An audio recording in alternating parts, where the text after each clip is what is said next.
Headlines प्रायोजक राम बंधू आचार, आपला टेस्ट पार्टनर।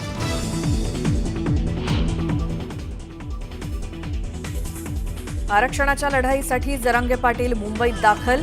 आझाद मैदानात दाखल होताच करणार उपोषणाला सुरुवात।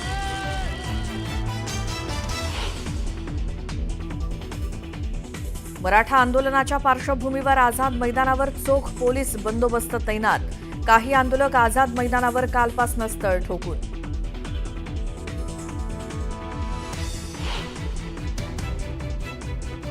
मराठा आंदोलनाच्या पार्श्वभूमीवर मुंबईच्या वाहतुकीत मोठा बदल। मराठा आंदोलकांची वाहनं फ्रीवे जवळ पार्क करण्याचे पोलिसांचे निर्देश।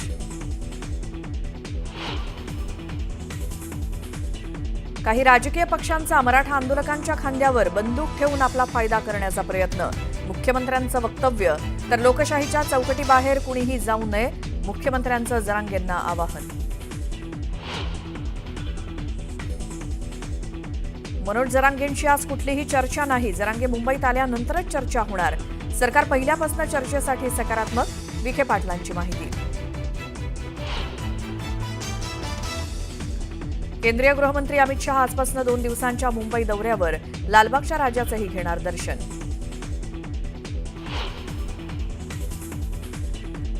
एकनाथ शिंदेंनीही शिवतीर्थावर जाऊन घेतलं राज ठाकरेंच्या गणरायाचं दर्शन। आमच्यातली चर्चा खासगीतच राहू द्या असं म्हणत शिंदेंनी वाढवलं सस्पेन्स। काहींना आता स्नेहसंबंध आठवला असं म्हणत उद्धव ठाकरेंना लगावला टोला। शक्तीपीठ महामार्ग भूसंपादनाचा आदेश पारित। कोल्हापूरला भूसंपादनाच्या आदेशातून वगळलं। फक्त वर्धा ते सांगलीपर्यंतच्या भूसंपादनाला मान्यता। राज्यातल्या कोकण, मराठवाडा आणि विदर्भात मुसळधार पावसाचा अंदाज। जालना, परभणी आणि नांदेड जिल्ह्यात अतिवृष्टीचा अंदाज।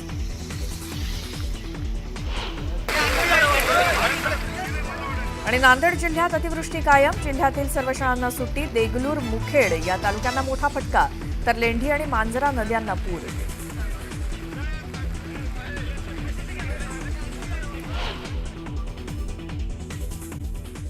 बघताय न्यूज 18 लोकमत। सकाळचे 7 वाजता आहेत। या बुलेटिनमध्ये सुरुवातीला बातमी आहे, मराठा आंदोलक मनोज जरांगे पाटील मुंबईमध्ये दाखल झालेत। मराठा आरक्षणासाठी प्रचंड ते आक्रमक झालेत। त्यांनी मराठ्यांना चलो मुंबईचा नारा दिलाय, त्यामुळे मोठ्या संख्येनं मराठे मुंबईत दाखल झालेत। दरम्यान आज एकच दिवस जरांगेंना सकाळी 9 वाजल्यापासून संध्याकाळी 6 वाजेपर्यंत आंदोलनासाठी पोलिसांनी परवानगी दिली आहे। त्यानंतर मात्र मोर्चेकऱ्यांना मैदानात थांबता येणार नाही अशी माहिती पोलिसांनी दिली। आझाद मैदानात 7000 स्क्वेअर मीटरचं क्षेत्र आंदोलनासाठी राखीव असल्यामुळे मैदानाच्या क्षमतेनुसार 5000 आंदोलकांना मैदानात परवानगी देण्यात आली आहे। जरांगेंच्या आंदोलनाच्या पार्श्वभूमीवर सध्या मोठ्या संख्येनं पोलीस आझाद मैदानात तैनात करण्यात आले। ओबीसीतूनच मराठा आरक्षण द्या या मागणीसाठी मनोज जरांगे आझाद मैदानावरती आंदोलन करणार आहेत। दरम्यान मनोज जरांगे काय बोलणार यावेळी, याकडे सगळ्यांचं लक्ष लागलंय। आमचे प्रतिनिधी सिद्धार्थ गोदाम आपल्या सोबत आहेत। सिद्धार्थ, साधारण कधीपर्यंत मनोज जरांगे पाटील हे आझाद मैदानात पोहोचतील? त्याचसोबत तिथे ऑलरेडी किती लोक आलेली आहेत? एका दिवसाच्या आंदोलनाच्या ज्या अटीवरती मनोज जरांगेंचं काय म्हणणं? मनोज जरांगे पाटील जास्तीत जास्त अर्ध्या तासात आझाद मैदानाला पोहोचतील आणि त्यांच्यासोबत त्यांचे समर्थक सुद्धा मोठ्या प्रमाणात आहेत आणि ते आधी सांगितल्याप्रमाणे सकाळी 10 वाजता आपल्या उपोषणाची सुरुवात करतील। निश्चितपणे जवळपास 27 तारखेला सकाळी 10 वाजता अंतरावली सराटी जालना जिल्ह्यातील इथून निघून ते आज जवळपास 5:15 मुंबईमध्ये दाखल झालेले आहेत। आणि निश्चितपणे जसं तुम्ही म्हटलेलं तसं की काही अटी शर्तींवर त्यांना त्या ठिकाणी उपोषण करण्याची वेळ देण्यात आलेली आहे आणि त्या वेळेचा सन्मान सुद्धा त्यांनी वेळोवेळी आपल्याकडून राखला जाईल। संविधानाची पायमल्ली होणार नाही याची पूर्ण आम्ही काळजी घेऊ आणि जेवढी संख्या दिली तेवढ्याच संख्येने आम्ही त्या ठिकाणी बसू आणि जेवढा वेळ दिला तेवढ्याच वेळ संख्येने आम्ही बसू। मात्र 1 दिवसाचा वेळ त्यांना अमान्य आहे। 1 दिवसाची वेळ पुरेशी नाहीये, त्यामुळे ती वेळ आम्ही पाळणार नाही। मात्र बाकी सगळ्या अटी शर्ती आम्ही सरकारच्या पाळू अशा पद्धतीचं त्यांनी वक्तव्य केलेलं आहे। निश्चितपणे 27 तारखेपासूनच मराठा समाज मोठ्या प्रमाणात जो आहे मुंबईमध्ये यायला सुरुवात झालेली आहे. काल संध्याकाळपर्यंत जवळपास बरीच वाहने जी आहेत मुंबईमध्ये फिरताना दिसत आहेत आणि आता सुद्धा मनोज जरांगे पाटील यांच्यासोबत वाहनांचा मोठा ताफा सुद्धा आहे. आता निश्चित त्या ठिकाणी 5,000 लोक कशी मोजून घेतली जातील किंवा 5,000 पेक्षा जास्त लोक आली तर त्या ठिकाणी कशा पद्धतीनं पोलीस प्रशासन असेल किंवा मनोज जरांगे पाटील हे हाताळतील हे पाहावं लागेल. कारण मनोज जरांगे पाटील यांनी हे सुद्धा सांगितलेलं आहे की किती बी मोठ्या प्रमाणात संख्या आली तर मी त्यांना समजून सांगतो, आझाद मैदान नाही तर बाजूच्या मैदानावर ते शांततेत बसतील, त्यांना त्या ठिकाणी मात्र अडचण करू नये अशी विनंती सुद्धा त्यांनी मुख्यमंत्र्यांना काल केलेली. बिलकुल. सिद्धार्थ, थोडंसं थांबवते. आपण आता थेट आझाद मैदान या ठिकाणी जाऊयात. आपले प्रतिनिधी कृष्णा आवटी तिथे आहेत. कृष्णा, आझाद मैदानावर सध्या किती आंदोलक आहेत मराठा समाजाचे आणि त्याचसोबत या आंदोलनाच्या पार्श्वभूमीवर मुंबईमध्ये काय बदल करण्यात आलेत वाहतुकीत?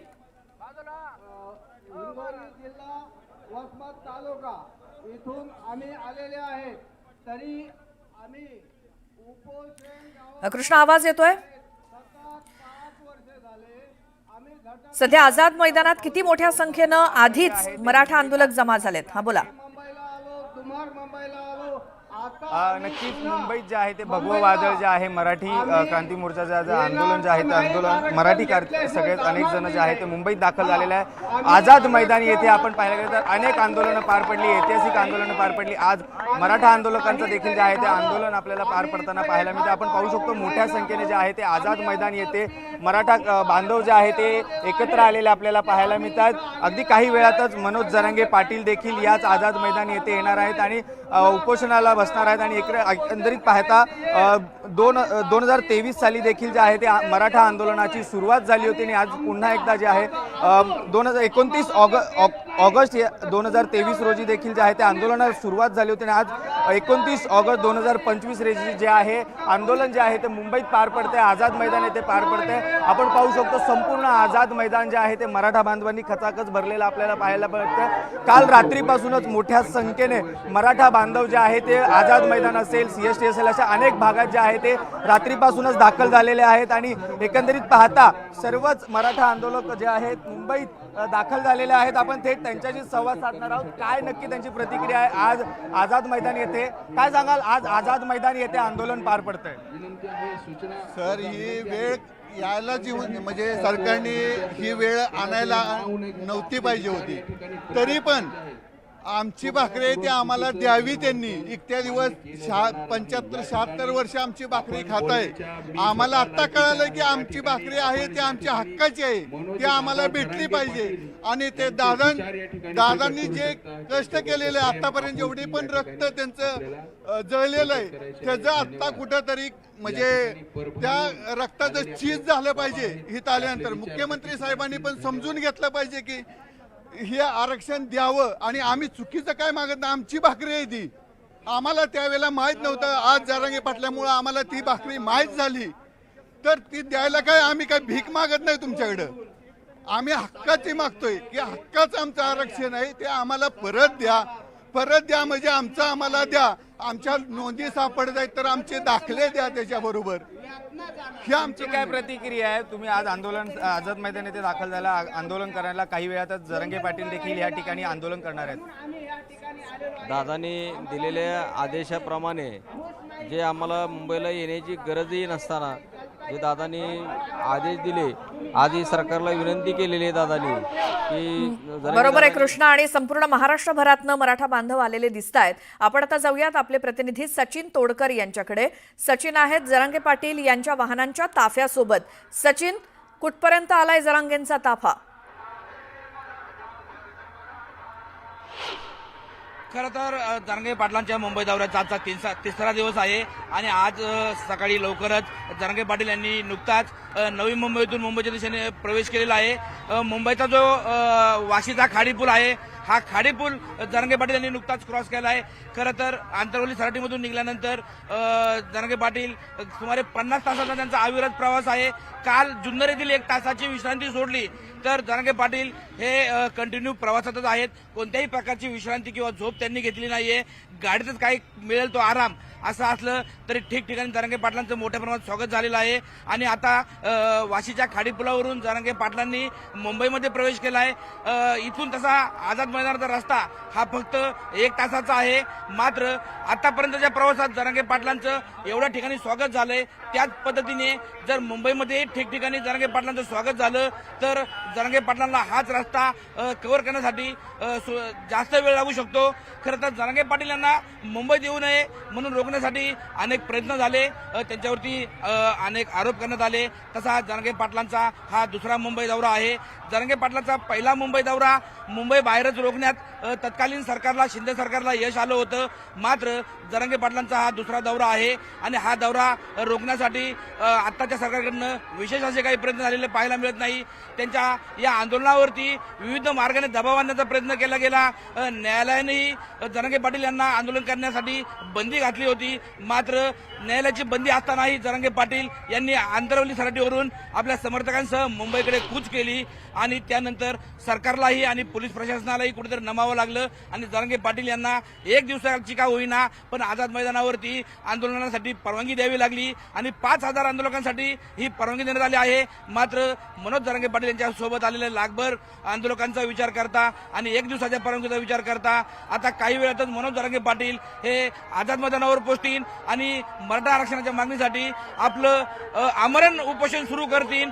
मनोज जरांगे पाटील जरी आमरण उपोषण सुरू करणार असलं तरी सरकारने मात्र फक्त 1 दिवसाची परवानगी दिली आहे आणि मनोज जरांगे पाटील यांच्यासोबत जरी उपोषणाला आणि आंदोलनाला जरी 5,000 आंदोलकांना परवानगी दिली असली तरी मनोज जरांगे पाटील यांच्यासोबत आलेले लाखभराच्या वर हे जे आंदोलक आहेत हे नक्की कुठे थांबणार, कशा पद्धतीने सरकार हे सगळं आंदोलन हाताळणार, मनोज जरांगे पाटील यांना यांच्या मागण्या मान्य करणार की त्यांच्यावर काही चर्चा करणार, कारण की सरकारकडनं अद्यापही अधिकृत अशी कोणतीही प्रकारची चर्चा या पूर्ण दौऱ्यामध्ये मागच्या 2 दिवसांमध्ये मनोज जरांगे पाटलांसंग करण्यात आलेली नाहीये।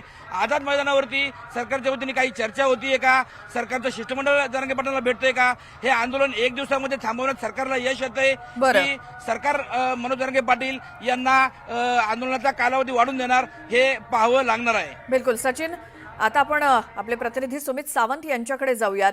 खरं तर जरांगेंच्या या आंदोलनासंदर्भात प्रत्येक अपडेट तुमच्यापर्यंत पोहोचवण्यासाठी आझाद मैदानापासून ते जरांगेंच्या ताफ्यापर्यंत असंख्य आमचे प्रतिनिधी वेगवेगळ्या ठिकाणाहून आपल्यापर्यंत सगळी माहिती पोहोचवतायत। सुमितकडे आता जाऊयात। सुमित, तुम्ही नेमक्या कोणत्या ठिकाणी आहात आणि जरांगेंचा ताफा तिथं यायला आणखी किती वेळ लागेल, त्या दृष्टीनं पोलिसांनी वाहतूक मार्गामध्ये काय बदल केलेले आहेत, मुंबईकरांच्या दृष्टीनं काय माहिती द्याल? थेट मी दृश्य दाखवतो। सध्या आपण चेंबूरमध्ये आहोत आणि छत्रपती शिवाजी महाराजांचं हे स्मारक आहे आणि त्याच्याबरोबर अगदी समोर इथूनच हा मोर्चा फ्रीवेकडे वळणाऱ्या पूर्व द्रुतगती मार्गावरचा असलेला जो मुक्त मार्ग आहे त्या मार्गावर वळवला जाणार, त्यासाठी मोठ्या संख्येनं पोलिसांचा बंदोबस्त या सगळ्या परिसरात लावलेला आहे। संपूर्ण रोड सगळीकडे बंद करण्यात आलेले आहेत आणि कोणालाही या मुक्त मार्गाकडे सध्या सोडलं जात नाही। आपण बघतोय सध्या स्वतः पोलीस उपायुक्त, डीसीपी सगळेच रस्ते जागोजागी सध्या तैनात असलेले आपण बघतोय आणि त्यांच्याकडूनच स्वतः सगळी वाहतूक व्यवस्था वळवली जाते आणि रस्ते मोकळे ठेवले जात आहेत, जेणेकरून जरांगेंचा आलेला मोर्चा किंवा त्यात असलेल्या सगळ्या गाड्या एकाच मार्गाने पुढे होतील, मुंबईमध्ये न थेट शिरता मुक्त मार्गाने ते सगळे जाऊ शकणार। त्यासाठी सगळी व्यवस्था नेमकी कशी सगळी व्यवस्था करण्यात आली आहे ट्रॅफिक संदर्भात? व्यवस्था आमची चोख आहे, पोलीस जागोजागी रस्ते बदलतात आहेत। तर आपण बघतोय पोलिसांकडून ठिकठिकाणी रस्ते सगळे बंद करण्यात आलेले आहेत आणि आज हा संपूर्ण परिसरामध्ये एक वाहतूक व्यवस्था तैनात करण्यात आली आहे, ज्यामध्ये मुक्त मार्गावर इथून म्हणजे चेंबूरमधूनच मुक्त मार्गावरती हा सगळा मोर्चा सोडला जाईल आणि हा मोर्चा थेट त्यानंतर आझाद मैदानाकडे वळेल। मुंबईमध्ये न शिरण्याची सगळी व्यवस्था करण्यात आलेली आहे, जेणेकरून वाहतूक व्यवस्था किंवा मुंबईतलं जनजीवन विस्कळीत होऊ नये यासाठीचे हे प्रयत्न पोलिसांचे आहेत। थोड्याच वेळामध्ये जरांगे पाटलांचा मोर्चा हा चेंबूरमध्ये छत्रपती शिवाजी महाराजांचं स्मारक ज्या ठिकाणी आहे त्या चौकामध्ये दाखल आणि इथून पुढे हा मोर्चा मुक्त मार्गाने सोडला जाणार आहे। 5,000पेक्षा अधिक पोलीस या ठिकाणी तैनात करण्यात आलेले आहेत संपूर्ण रस्त्यावर आणि तिथे वाहतूक व्यवस्था अशीच पाळली जाते आणि मोर्चा काहीच क्षणात या ठिकाणी येणार आहे। बिलकुल सुमित, चेंबूर इथली दृश्य आपण आपल्या प्रेक्षकांना दाखवतोय। तिथे पूर्णपणे वाहतूक मार्गामध्ये बदल करण्यात आलेले आहेत। ज्या मार्गावरनं जरांगे आणि त्यांचा ताफा संपूर्णपणे जाणार आहे तिथला रस्ता पूर्णपणे मोकळा ठेवण्यात आलेला आहे, त्यामुळे मुंबईतल्या रस्त्यावरची वाहतूक आज बदललेली आहे। कारण मनोज जरांगे पाटील आपल्या समर्थकांसह मुंबईतल्या आझाद मैदानावरती आंदोलन करण्यासाठी येत आहेत। मराठ्यांच्या आरक्षणासाठी। त्यामुळे आज मुंबईत वाहतुकीमध्ये अनेक बदल आहेत। मात्र जरांगे पाटील यांना आज सकाळी 9 वाजल्यापासून ते संध्याकाळी 6 वाजेपर्यंत आझाद मैदानावरती आंदोलन करण्याची परवानगी आहे। मात्र मनोज जरांगे पाटील हे आरक्षण घेतल्याशिवाय जाणार नाही, इथून हलणार नाही, गुलाल उधळूनच जाणार आरक्षणाचा, या आपल्या भूमिकेवरती ठाम आहेत।